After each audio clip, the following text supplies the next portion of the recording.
Hello student, platinum physics में आपका स्वागत है। आज हम डिस्कस करने जा रहे हैं wheat stone bridge. Very important topic है कॉम्पिटिटिव पॉइंट ऑफ व्यू से and academic point of view से।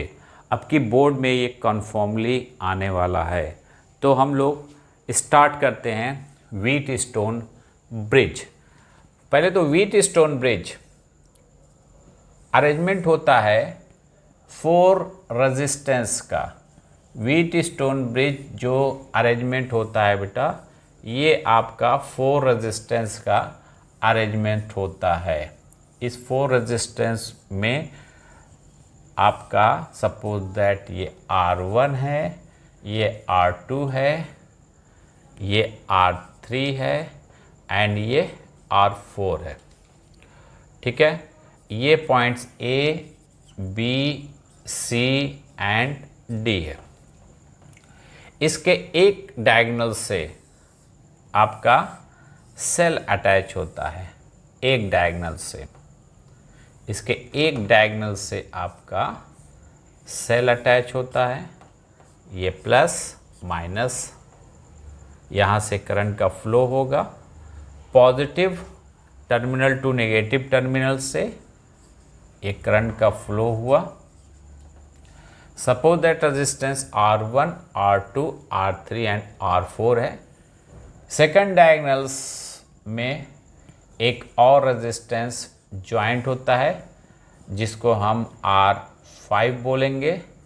फिर यहाँ पे एक गैल्वेनोमीटर अटैच होता है। तो ये जो अरेंजमेंट है ये व्हीट स्टोन ब्रिज कहलाता है। इस व्हीट स्टोन ब्रिज में 4 रेजिस्टेंस आपके फिगर की तरह अटैच होते हैं और उस एक डायगोनल से आपका सेल कम जॉइंट होता है और सेकंड डायगोनल से resistance R5, suppose that R5 है, और उससे एक गैल्वेनोमीटर जॉइंट रहता है। गैल्वेनोमीटर का वर्क है करंट अगर इसमें गैल्वेनोमीटर में इंटर कर रही है तब डिफ्लेक्शन होगा। अगर करंट इसमें इंटर नहीं कर रही है तो नो डिफ्लेक्शन होगा। अगर इस गैल्वेनोमीटर में डिफ्लेक्शन होता है तो इसका मतलब है करंट फ्लो हो रहा है, करंट फ्लो हो रहा है। और नो डिफ्लेक्शन होता है तो इसका मतलब ये है कि इसमें नो करंट, कोई करंट का फ्लो नहीं हो रहा है। तो ये एक डिवाइस है जिससे क्लियर होता है कि बी और डी आर्म में करंट का फ्लो हो रहा है कि नहीं हो रहा है।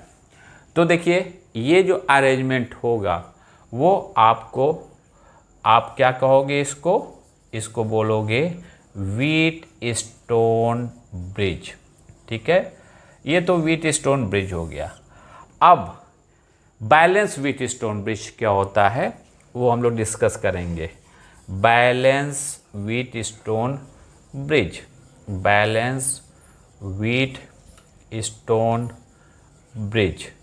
तो बैलेंस व्हीट स्टोन ब्रिज की कंडीशन ये है कि अगर R1 अपान R3 का रेशियो, R1 अपान R3 का रेशियो R2 और R4 के रेशियो के, R2 एंड R4 के रेशियो के इक्वल हो जाता है तब ये आपका बैलेंस व्हीट स्टोन ब्रिज कहलाता है। मीन्स बैलेंस, ये तो अरेंजमेंट आपका व्हीट स्टोन ब्रिज का हो गया। जब भी आप इस टाइप की फिगर देखो तो तुम समझ लेना कि ये व्हीट स्टोन ब्रिज है। ठीक है, अब दूसरा क्वेश्चन आता है कि क्या ये बैलेंस व्हीट स्टोन ब्रिज है। तो बैलेंस व्हीट स्टोन ब्रिज कब होगा, जब R1 और R3 का जो रेशियो होगा वो आपके R2 एंड R5 के इक्वल होगा। इन दिस केस ये जो व्हीट स्टोन ब्रिज है वो बैलेंस कहलाएगा। अब देखिए ये बैलेंस व्हीट स्टोन ब्रिज की प्रॉपर्टीज़ क्या होती है। जब भी ये बैलेंस व्हीट स्टोन ब्रिज होगा तो हम क्या करेंगे, नोट करके बता रहे हैं ये क्या करेंगे, R5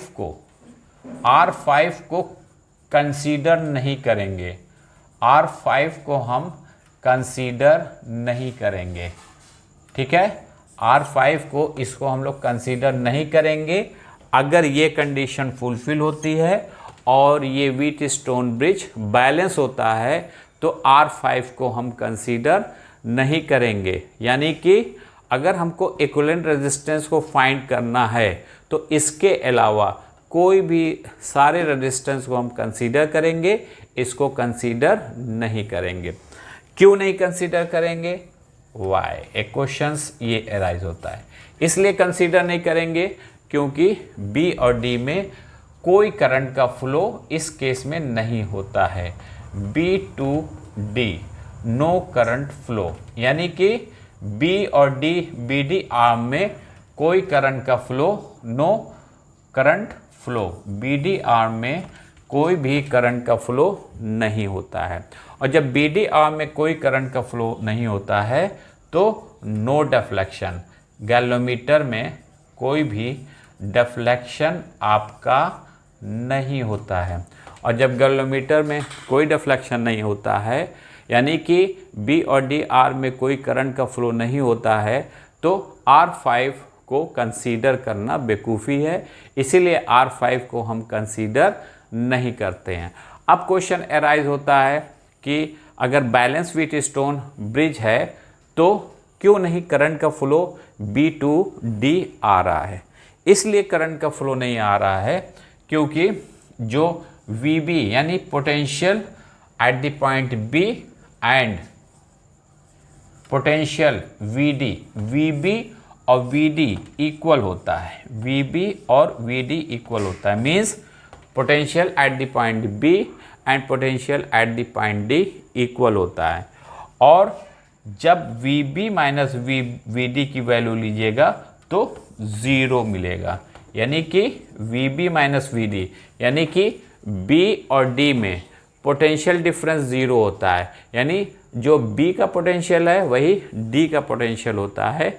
चूँकि पोटेंशियल डिफरेंस 0 है इसलिए BD में कोई करंट का फ्लो नहीं होगा, क्योंकि करंट के फ्लो के लिए पोटेंशियल डिफरेंस मस्ट है। तो यही रीज़न है कि चूँकि बैलेंस व्हीटस्टोन ब्रिज में पोटेंशियल B और D के बीच का पोटेंशियल सेम होता है, यानी पोटेंशियल डिफरेंस 0 होता है, इसलिए इसमें कोई करंट का फ्लो नहीं होता है, ठीक है। तो ये बैलेंस व्हीटस्टोन ब्रिज है। बैलेंस व्हीटस्टोन ब्रिज इसको क्यों बोलते हैं, क्योंकि इसके और इसके बीच पोटेंशियल सेम होता है, और जब पोटेंशियल सेम होगा तो इसके बीच कोई करंट का फ्लो नहीं होगा, और जब इसके बीच कोई करंट का फ्लो नहीं होगा तो R5 को हम कंसीडर नहीं करते हैं और G में कोई डिफ्लेक्शन नहीं होता है। तो इसका मतलब इसमें टोटल इक्विवेलेंट रेजिस्टेंस फाइंड करने के लिए हमको इसके अलावा सारे रेजिस्टेंस को हमको कैलकुलेट करना पड़ता है, ठीक है। तो ये था व्हीटस्टोन ब्रिज का प्रिंसिपल। तो हमने Wheatstone bridge and balance Wheatstone bridge का ये आपको एक्सप्लेनेशन दिया। Thank you very much. Okay, best of luck.